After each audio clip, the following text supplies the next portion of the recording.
Ele não nasceu numa casa nobre, ele não veio num castelo, ele não nasceu entre aristocracia, nem romana, nem judaica, ele não veio com o bolso cheio, e ele não disse: agora eu tenho bastante, prepara, essas minhas pistolas gospem moedas, é dracma para todo mundo.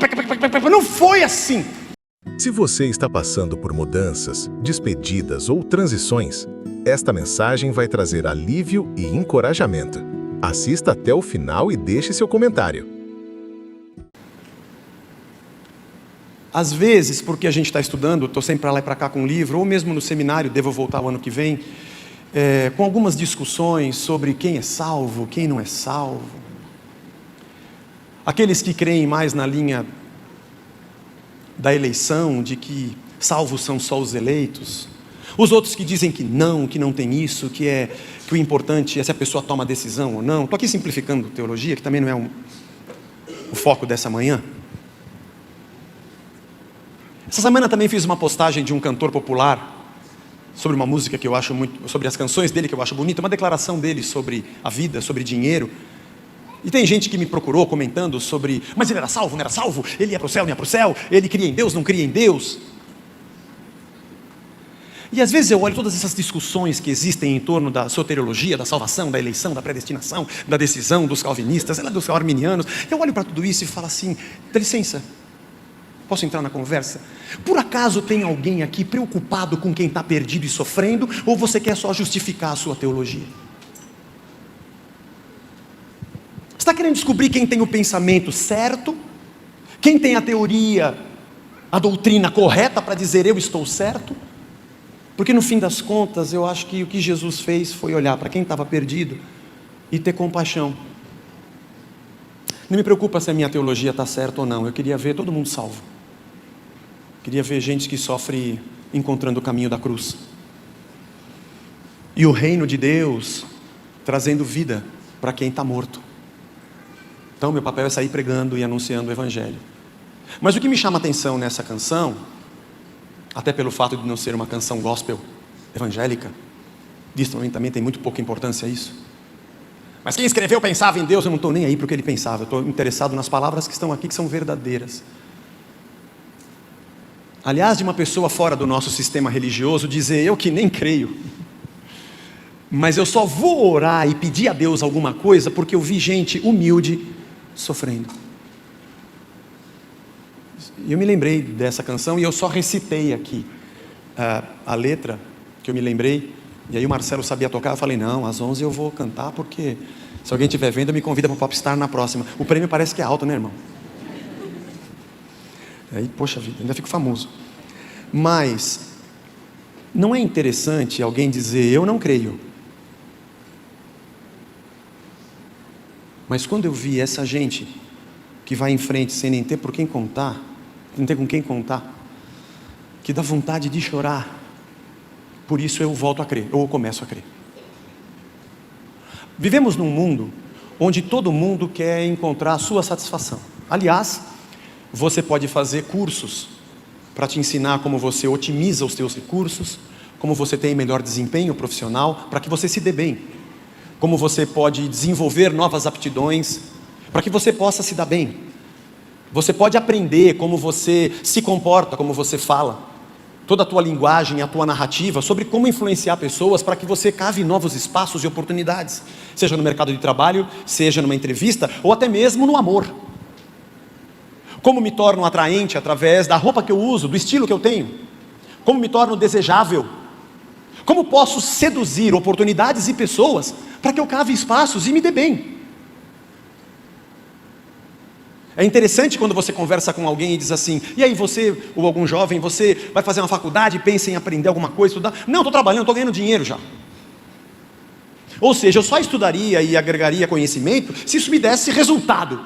Mas se eu já estou bem empregado ganhando dinheiro, para que estudar? O saber não tem valor nenhum, o valor é o que eu ganho. Porque o mundo que a gente vive dá importância a desempenho, performance, resultados, que isso me agrade. E dentro das oportunidades que você vai encontrar no ensino, nas filosofias, todos os dispositivos de autoajuda, psicológicos, comportamentais, que podem fazer você ter mais resultados. Nós temos que encaixar mais a igreja também. As pregações que dizem para você, faça dessa forma, 10 passos para você crescer, 12 milagres, 12 bênçãos para você ser mais, para você estar acima, para você estar no topo. E até a religião entrou nessa ciranda de oferecer recursos e ferramentas ditas bíblicas e cristãs, tiradas das escrituras, com uma pinça, sem que nenhum outro texto venha do lado, porque isso atrapalha. Eu tiro só o que eu quero, para que você se dê bem. E assim você aprende como lidar com as suas mídias digitais, como é que você pode ganhar dinheiro, como é que você pode crescer. Essa música do Chico, ela não encaixa hoje não, porque ela é muito retrógrada, ultrapassada e é muito altruísta para a nossa cabeça pós-moderna, consumista. É muito para nós. Essa coisa de eu que estou muito bem, vindo de algum lugar e passo do trem no subúrbio e vejo as pessoas, eu quero fechar o vidro, pô. Aliás, eu vou julgar quem está mal dizendo, tem que aprender o que eu aprendi, tem que fazer o curso que eu fiz, tem que tomar as atitudes que eu tomei, por isso que está nessa situação. Mas é muito interessante você ver um poema que não foi escrito agora, eu nem sei de quando que é essa canção, mas ela é antiga. É alguém dizer, isso mexeu comigo. Isso mexeu comigo. Essa é uma música que a gente podia cantar aqui de domingo. Tem tudo a ver com o que o cristão deveria crer. O cristão é que deve chorar com quem chora, né? É o cantor gospel que deve chorar com quem chora. É o cantor gospel que deveria dizer, usa-me, Senhor, para eu diminuir a dor de quem está sofrendo. Quando Cristo disse, do jeito que o Pai me enviou, eu também envio vocês. Do mesmo jeito, né, Jesus? Do mesmo jeito. Do jeito que Deus fez com você, faz com a gente. Isso mesmo. O Senhor abandonou sua glória e o seu conforto para vir em sacrifício por alguém. Do mesmo jeito, do mesmo jeito. Façam isso. Mas de onde você tirou isso, Zé? Do texto que foi origem da nossa jornada desse ano, ou grande parte desse ano, que está em Mateus capítulo 9, de 35 a 38. E Jesus percorria todas as cidades e aldeias, ensinando nas sinagogas, esse é o didaquê, ensinando estruturadamente, moldando mentes nos princípios do reino, pregando o evangelho do reino, esse é o queriço ou querigma, a anunciação, a profecia que muda corações, o ensino que muda mentes e a palavra que muda corações na proclamação, e curando todo tipo de enfermidades, é um outro verbo, terapeu, é quando a gente toca para diminuir a dor daquele que sofre. Ao ver as multidões, Jesus se compadeceu dela.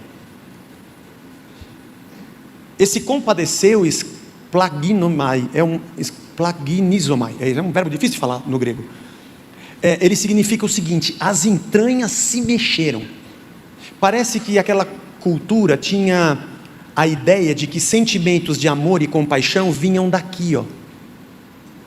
Então, se mover das entranhas era se compadecer de alguém.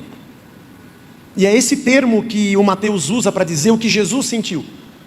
Alguma coisa mexeu dentro dele e ele disse, quando eu passo de trem no subúrbio, vindo de algum lugar, me dá uma tristeza no meu peito, de ver essa gente que passa o que passa. Mesmo que eu estivesse confortável, muito bem, vindo de trem de algum lugar, ou na minha glória, eu olho para isso, e isso mexe com a minha entranha, com as minhas entranhas.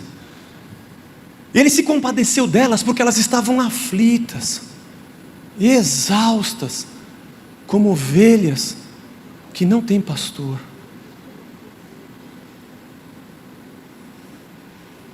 Por que gente que crê é tão superficial com quem sofre? E alguém que não sofre pede a Deus por quem sofre. E alguém que não crê pede a Deus por quem sofre. Então Jesus chegou para os discípulos e disse, galera, bagulho é louco, hein? Traduzindo para os dias de hoje, é muita coisa para fazer. A seara é grande e os trabalhadores são poucos. Então sabe o que vocês têm que fazer? Peçam ao Senhor da seara que mande trabalhadores para a sua seara. Peçam ao Senhor da seara que mande mais gente para cá.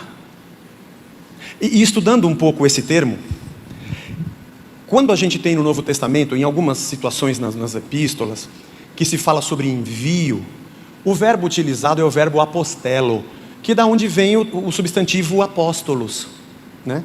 E na verdade é substantivo e também é um adjetivo, os enviados, das duas maneiras, ou como uma qualificação ou como um substantivo, mas vem daí, vem desse jeito, é o que vem, é o que é enviado, é o apostelo. Então pede para Deus mandar mais gente para cá. E eu, quando fui nesse termo, não sei porquê, nós ficamos um ano inteiro estudando isso e eu nunca fui olhar esse verbo. Curiosidade de ler no original, e não era o apostelo, não é o enviar, Deus vai me enviar. Como é que Deus te enviou? Deus enviou assim, Ele falou comigo: ó Zé, eu estou pensando em mandar você lá para aquele lugar, porque tem gente sofrendo. Aí eu falei assim, deixa eu ir lá olhar primeiro, Senhor, para ver se... Eu vou lá olhar o que o Senhor está falando, para ver se o Senhor confirma. Não, mas sou eu que estou falando. Eu sei, mas vai que o Senhor não confirma depois o que o Senhor está falando. Ah, você vai lá para ver as pessoas que estão sofrendo? Também. Para ver se eu vou sofrer muito quando eu chegar lá, se eu posso dizer sim ou se eu posso dizer não. Sabe como é que é? São casas simples, com cadeiras na calçada e na fachada escrito em cima que é um lar, pela varanda flores tristes e baldias, com uma alegria que não tem onde encostar. Então, aí eu olho, como é que vai ser o envio?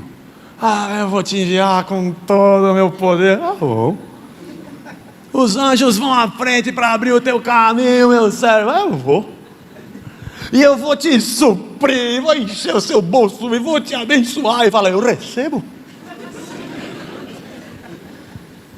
E as palavras vêm, e você vai com a minha glória. E mais, essa aqui é imbatível, irmão. E eu vou te honrar. Eu recebo agora. Caramba, isso eu queria. Porque o evangelho que a gente tem hoje não é mais os filhos que glorificam e honram o pai. É o pai que honra os filhos. E aí, então aí eu vou. Mas esse termo aqui, ekbalo, é um verbo esquisito? Muito esquisito, irmão. Porque o balo é arremessar. Com esse barulho mesmo. Eu fui olhar como é que era na época. Faziam assim mesmo. E o ek é uma preposição, tipo o from do inglês, que é o a partir de. E olha, em Marcos 1:34, esse verbo ekbalo, é quando Jesus expelia demônios, é o verbo ekbalo. Sai daqui! É esse verbo. É muito legal isso, né? E o Mateus, quando escreveu isso, eu acho que ele não quis escolher essa palavra. Eu acho que ele colocou exatamente o que Jesus falou do jeito que ele falou. Porque o Lucas fez a mesma coisa. Colocou também o mesmo verbo. Mas alguém pode falar assim, é porque são evangelhos sinóticos. E Marcos escreveu primeiro e os dois olharam o que Marcos escreveu. Essa é uma das teorias e fizeram igual. Eu sei, mas Marcos não escreveu isso. Eu acho que os dois repetiram mesmo a frase de Cristo. Eles repetiram mesmo a frase de Jesus. Jesus é que disse, pede para o pai jogar uns cabras aqui. Irmão, não me pergunta, eu não sou um cara muito bom. O grego para mim, quando eu leio, irmão, parece grego. Mas eu sou enxerido para ficar estudando e quero, mas pelo menos, se eu não estiver completamente certo, pelo menos é esquisito usar ekbalo para falar de um envio de alguém para um ministério, para uma missão. Pelo menos isso ficou uma pulga atrás um pulgueiro atrás de cada uma das orelhas. Mas depois eu fiquei pensando bem, que às vezes é assim mesmo que acontece. Você parece que cai de paraquedas. O que eu estou fazendo aqui? Isso já aconteceu com você, comigo acontece bastante. Não teve ninguém falando, não teve. Não teve nenhum envio especial, nenhuma unção e nenhum choro. Quando eu vi, eu estava no meio do terremoto. Sem nenhum glamour. Tipo Moisés, no meio do povo que sofria. Ou meio Josué. Ô Josué, oi Senhor, Moisés morreu, agora é com você. Agora vai. Mas eu não sei como é que Moisés faz. Você vira, negão. Eu estou com você, fica tranquilo, mas vai. Quando eu posso aceitar? Já aceitou. Porque o Moisés morreu então. Quantos dias eu tenho? Nenhum, ele já morreu, já está esfriando, agora você vai.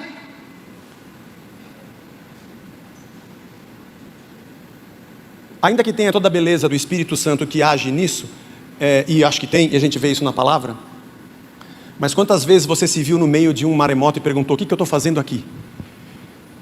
Porque afinal de contas, no meio disso tudo nós procuramos o nosso conforto e queremos nos dar bem, inclusive quando Deus age. E Ele disse, fui eu que te coloquei no meio dessas pessoas exaustas e aflitas, que eram ovelhas perdidas sem pastor, Por que, Senhor? Bom, porque meu filho mandou eles pediram e eu joguei você. Você está aí? Eu estou embaixo do paraquedas aqui, agora que eu estou tirando. Pois não, Senhor. Caí de paraquedas, é isso aí. Você está aí por causa deles. A sua vocação não tem a ver com você, tem a ver com eles. Ela não parte do que você quer ter para ser honrado, parte do que eles precisam para serem saciados. Você não é o fim das minhas bênçãos, você é um meio, porque eu te chamei por causa de alguém. Isso é muito louco, irmãos. Isso é muito louco. Sua vocação não nasceu na sua satisfação, nasceu na dor. Porque a razão do meu filho se mover foi a dor de todos. Efésios capítulo 2, é possível que por alguém justo, que fez tudo certo, apareça um que queira morrer por ele. Mas Deus prova o seu amor para conosco no fato de que Cristo morreu por nós e nós éramos pecadores. Jesus não foi enviado aqui porque vou ganhar algumas coisas, se eu for lá eu vou ganhar, talvez da criação. Ele já criou tudo, ele é dono de tudo. É dono dos homens, é dono da terra, é dono do ouro, é dono da prata. Nada do que tem nessa terra o seduz. Ele não veio porque ele ia ganhar alguma coisa que ele já não tivesse. Ele veio porque ele nos amou. Ele veio porque a gente nunca vai entender esse amor. Isso também me faz pensar que esse termo de vai jogar os caras, vai mandar os caras para cá, ele vai arremessar os caras aqui dentro, ele vai jogar todo mundo aqui para dentro. Ele vai mandar rápido. Uma tradução que eu busquei fala que é um movimento violento. Vai. Eu fiquei pensando num senso de urgência. Porque Jesus, desde que ele começou o seu ministério, quando foi batizado, lá em Mateus capítulo 4, até o último fôlego de vida, ele estava a trabalho do Pai. Meu pai trabalha até hoje, eu também trabalho, essa é a frase de Cristo. Até na cruz, pregado, quase esvaindo em sua vida, ainda disse para o outro ladrão, ainda hoje você vai estar comigo no paraíso. Eu não sei se ele pode apontar, mas ele falou.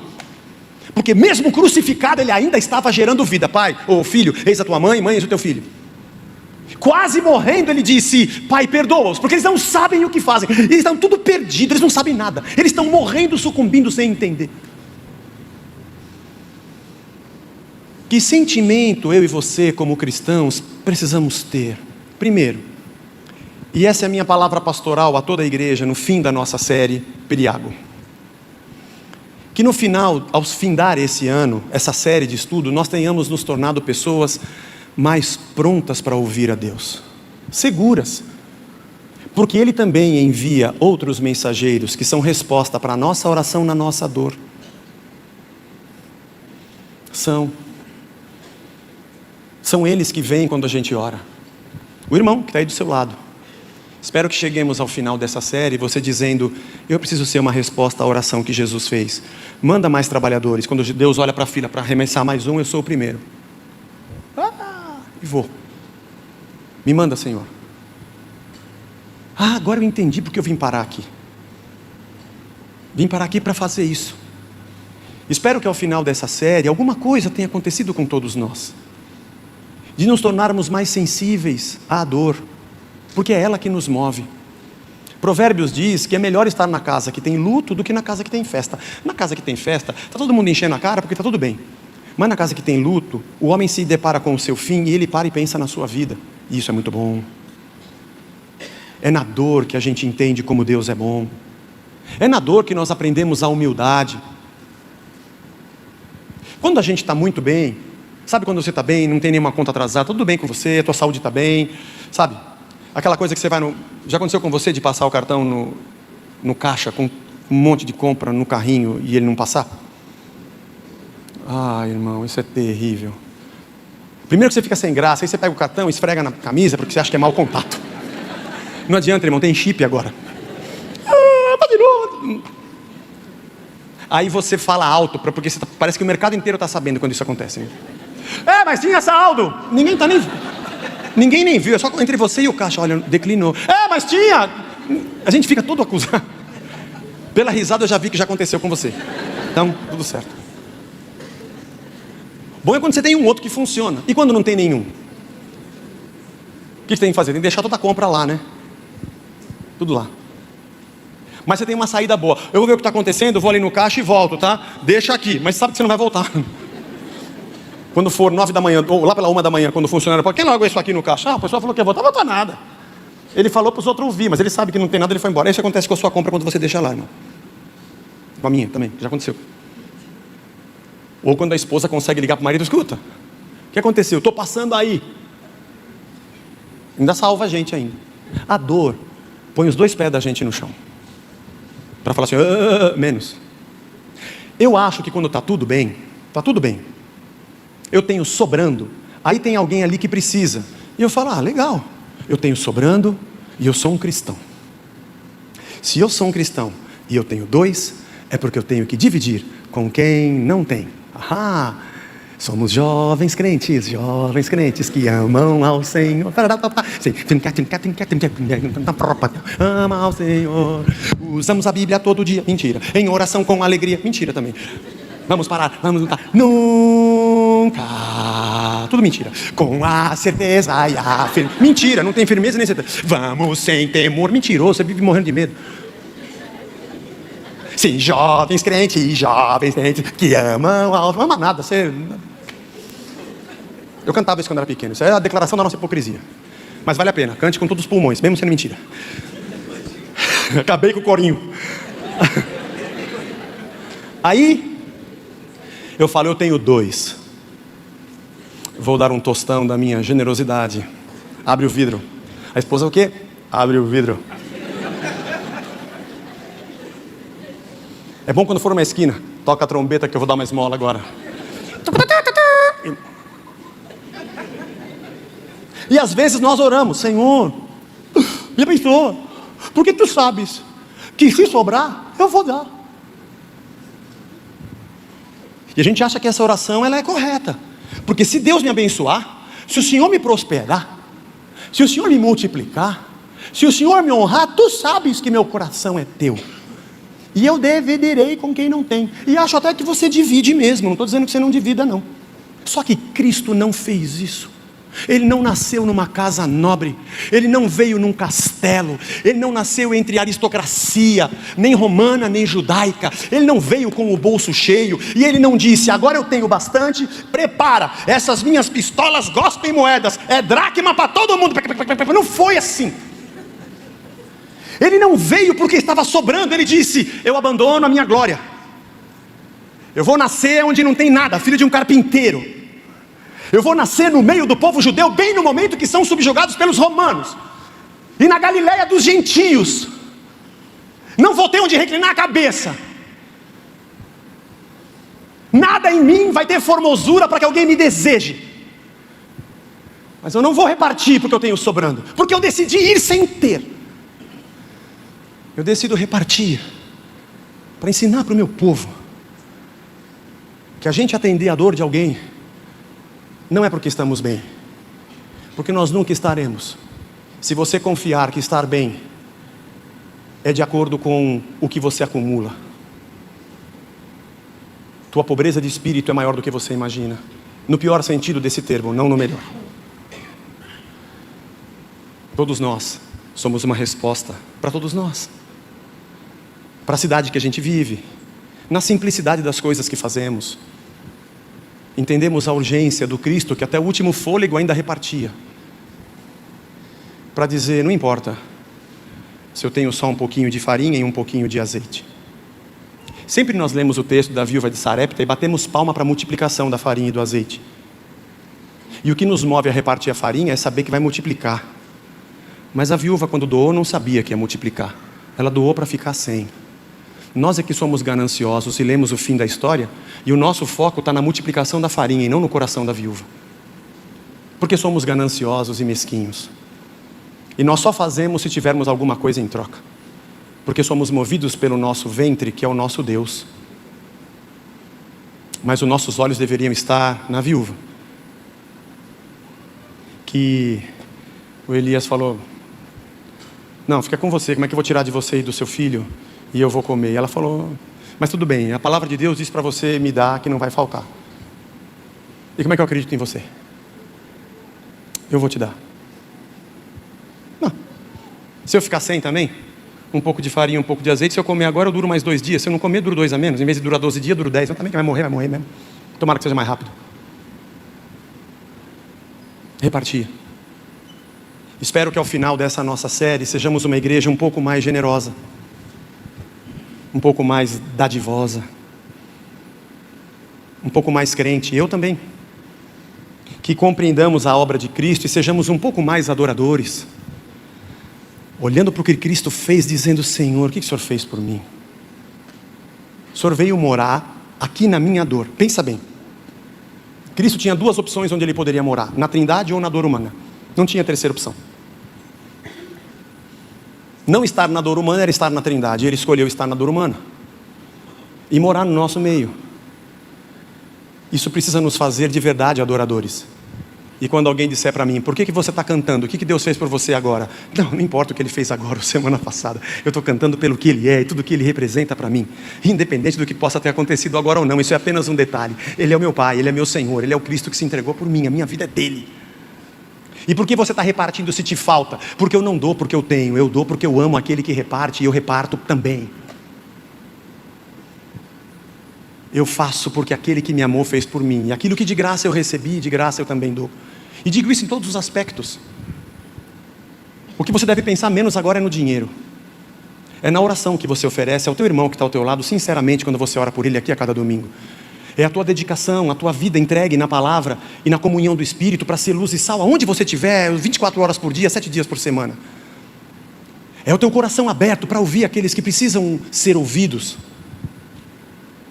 É a tua liberdade em Cristo para vencer você mesmo, jogar fora os teus conceitos e dizer: eu quero ser como Cristo.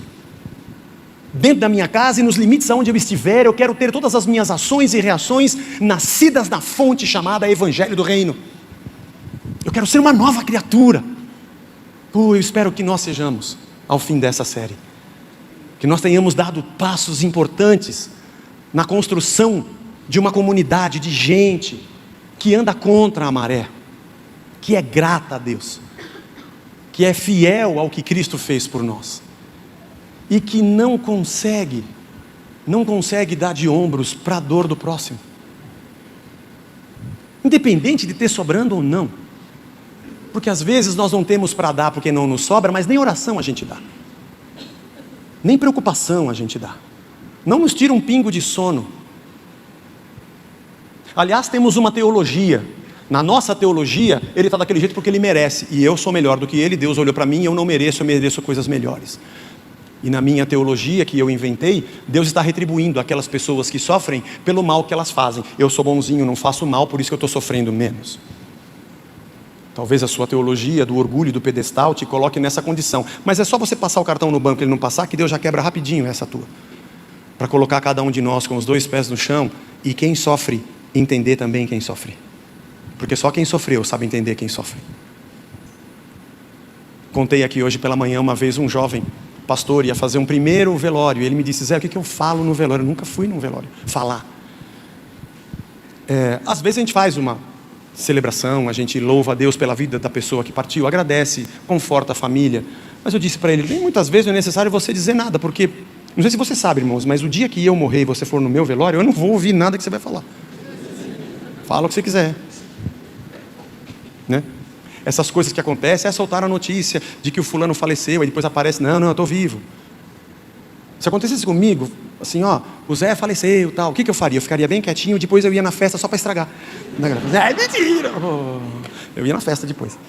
Mas, por que nós não entendemos a nossa missão no meio de quem está realmente sofrendo? Por que não nos entregamos de verdade a Cristo, entendendo o que Ele fez por nós? Não sei, irmãos. Isso é uma guerra. Espero que ao longo desse ano que nós tivemos de estudo, alguma coisa tenha mudado a mais dentro de nós. A seara é muito grande e os ceifeiros são poucos. A construção de uma comunidade independe do seu pastor, é uma obra do Espírito Santo. Isso daqui é um milagre de Deus. O que Deus está fazendo no coração de cada um de nós, ninguém aqui consegue ter controle. É uma coisa de Deus. Mas Ele pode, quando nós dissermos: eis-me aqui, Senhor. Eu não quero mais ser do jeito que eu era. Eu preciso olhar para a dor do outro e falar: eu sei o que é sofrer. Bom, quando nós oramos a Deus, em nome de Jesus, fazendo uma figura teatralizando a coisa bem toscamente.